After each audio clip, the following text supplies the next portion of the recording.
Bonjour et bienvenue dans cette nouvelle vidéo. Cette fois-ci, on va s'intéresser à Excel et plus particulièrement à créer une ligne de Toto automatique. C'est parti!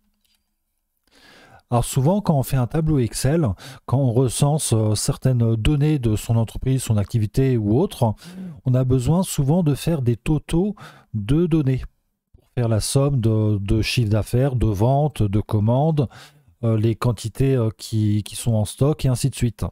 Et souvent, on utilise une formule de calcul avec les fonctions somme, nombre, val et ainsi de suite. Alors moi, je vais vous montrer une autre façon de faire, automatique, qui est assez pratique.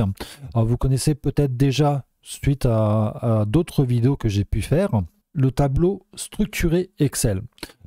Donc il suffit de sélectionner un tableau donné que j'utilise actuellement, c'est l'ensemble des ventes de certains vendeurs pendant une période donnée.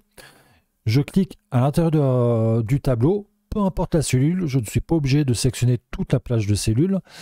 Et dans le ruban Accueil de Excel, je vais vers la droite ou mettre sous forme de tableau. Et je peux sélectionner une mise en forme. Alors je vais prendre au hasard celle-ci. Donc vous voyez que ça s'est mis à jour automatiquement suivant le contenu de ma plage de données. Donc c'est bien de A1 jusqu'à D11. Et est-ce que mon tableau comporte des en-têtes? En l'occurrence, oui, sur la ligne 1. Donc il faut que ma case soit cochée. Je fais OK. Et voilà mon tableau qui est mis en forme avec de la couleur. Ce n'est pas le seul avantage d'avoir de la mise en forme sur les tableaux structurés. Je vais vous montrer une option supplémentaire. C'est que quand vous avez un tableau structuré, vous avez un nouvel onglet qui s'ouvre quand vous êtes à l'intérieur du tableau. Vous voyez que je suis dans la cellule B5.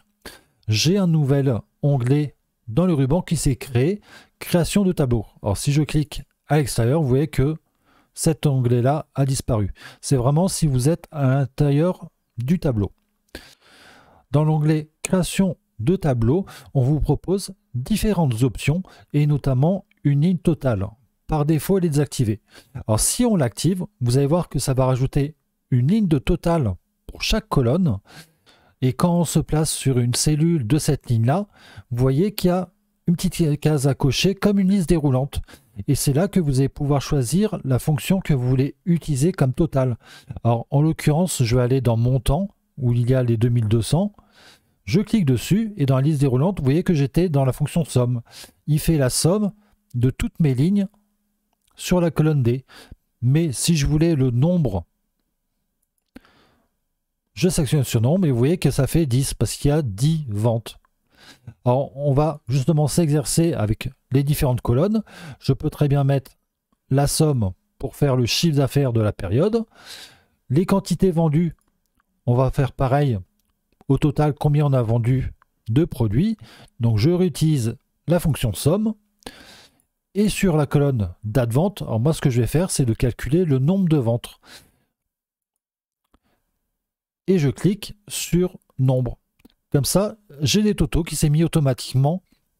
Et je peux, en fonction de mes besoins, varier suivant les fonctions. Par exemple, je peux très bien faire dans les montants, au lieu d'avoir le chiffre d'affaires global, je peux avoir besoin de connaître quelle est la moyenne des ventes. Plutôt que somme, je vais sélectionner moyenne. Et en moyenne, sur les 10 ventes qui sont réalisées, la vente moyenne a rapporté 220 €. Alors c'est fini pour cette vidéo-là. J'espère qu'elle vous a plu. Lâchez un petit commentaire si vous le voulez bien. Et on se retrouve très vite pour une nouvelle vidéo. À bientôt.